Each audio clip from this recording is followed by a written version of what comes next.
All right. Hey, friends, how are you? How is life going for you?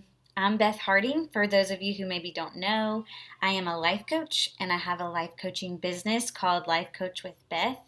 I also have a program called The Sane Woman, which you can find out more information about both of those by clicking. I'll leave the website for you up above so you have it.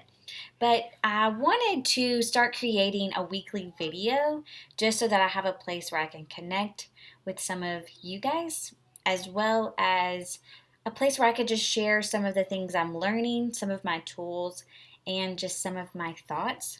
So basically, these videos I want to just kind of call Thoughts with Beth because why not? Sounds good, you know? It's basically just my thoughts. You can take them or leave them.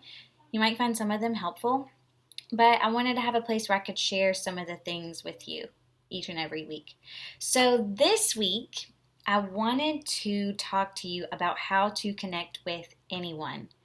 And I've used these two thoughts that I'm going to share with you today. I found them to be extremely helpful. Now, one of the thoughts I actually want to talk about over the next couple of weeks because it's a thought I use so often, but in a different way. It has a different meaning each time I use it. So I'm going to share with you the three different ways that I use it.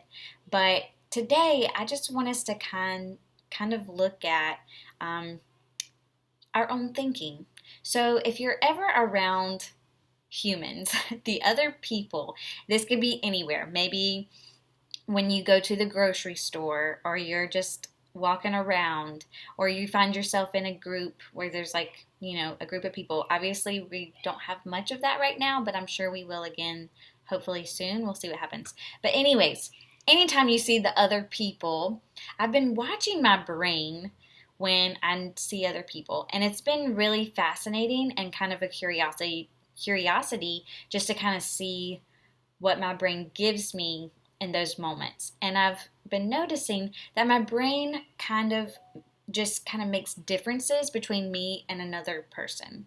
It'll just kind of make these distinctions between us. Now, most of the time, they're not like positive or negative.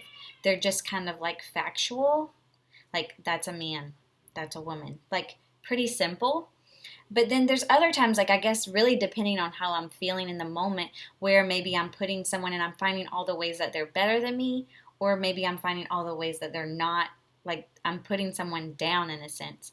And either of those feels pretty terrible. Like when I'm criticizing another person, it doesn't feel very good. Or when I'm criticizing myself in comparison to another person, that feels pretty terrible too. So maybe some of you have caught yourself doing this, and if you haven't, I would like to encourage you just to kind of watch your brain in the moment. Like the next time you're out somewhere and there's other humans around, just kind of watch what your brain will tell you. It can be really fascinating just to see.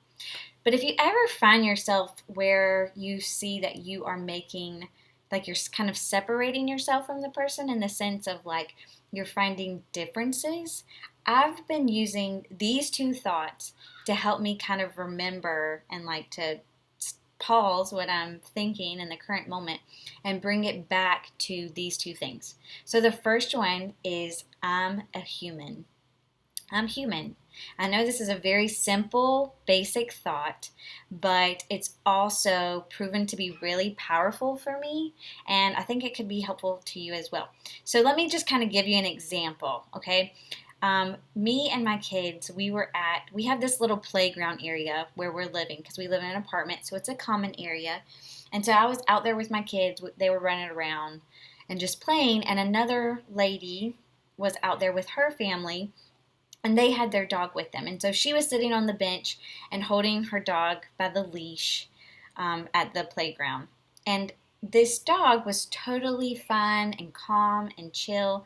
But the minute another dog walked by, I mean, this dog, it's like was so excited. It became a whole new experience for this dog. Like this dog could not contain himself with he just wanted to get over to the other dog so bad. Like, I mean, he was like whimpering and just freaking out and jumping up and down because he just wanted to go and greet this other dog. And it kept happening over and over again every time another dog would walk by.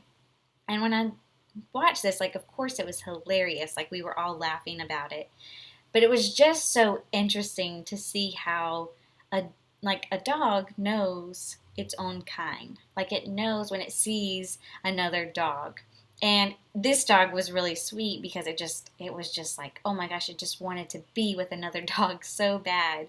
And it was just really interesting, and it got me thinking, like, as humans, we don't do that very often, especially with strangers. Like, and this dog didn't know these other dogs, of course.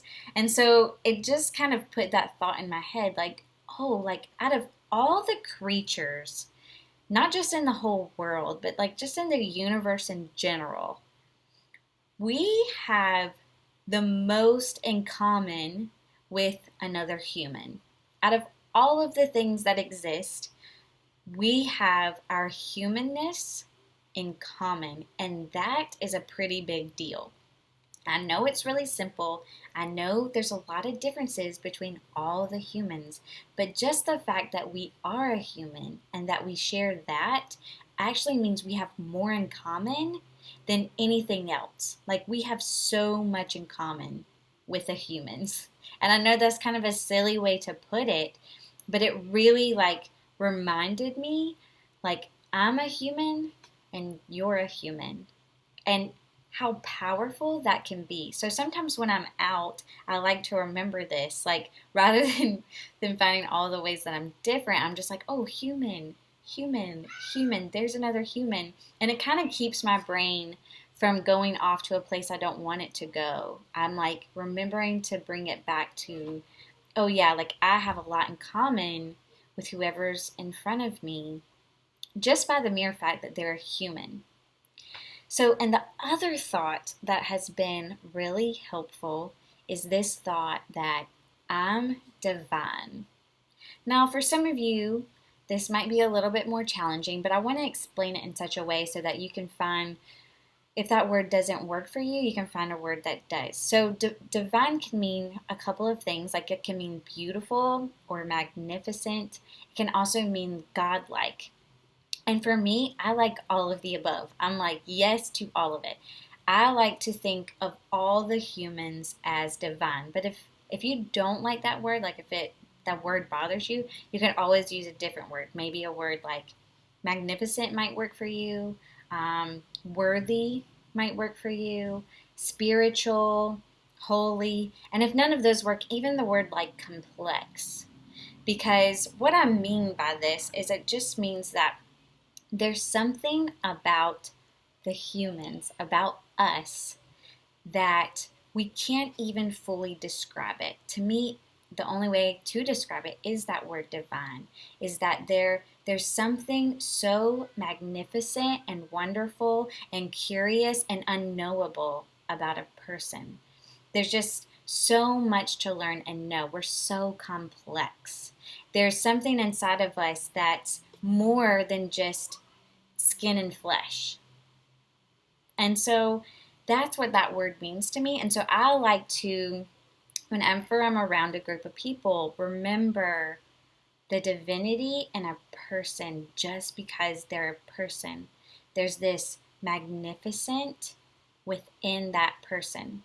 And so, and I know, like, we all have different beliefs and different ideas, but this belief for me really helps me to zone in on a person and remember, like, just the wonderfulness about them as a human and as, like, a person who's magnificent, wonderful, and totally worthy.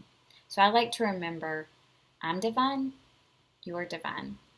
And so I use these two thoughts so much.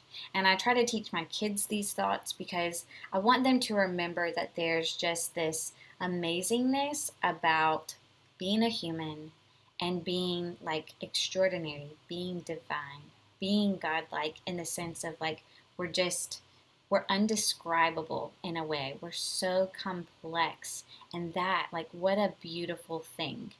And now it doesn't mean that we walk around and we're agreeing with all the humans, but we're just acknowledging that I can connect with you in this sense, in the sense that you're a human and I'm a human. You're divine, I'm divine. And maybe that's all we have in common. But when I really think about it, like, that's a lot. That's a lot that we have in common. So maybe that will help you out when you're out and about seeing the other humans and you want to start separating yourself from them or dividing from them. Maybe these two thoughts will help you out. And if not, it's totally okay, because I'm just remembering that you're a human and you're divine and you can think totally different. Not a problem. So if you got anything out of this video, if you don't mind giving me a thumbs up, I'm going to continue trying to do these videos. And of course, I know they might be a little bit awkward because I'm a little bit awkward, but I wanted to have a space to connect with you and share with you. So if you don't know this, I truly do love you. I love the humans. I love our divinity. And I hope to see you next week. Thanks so much, and I will see you. Bye.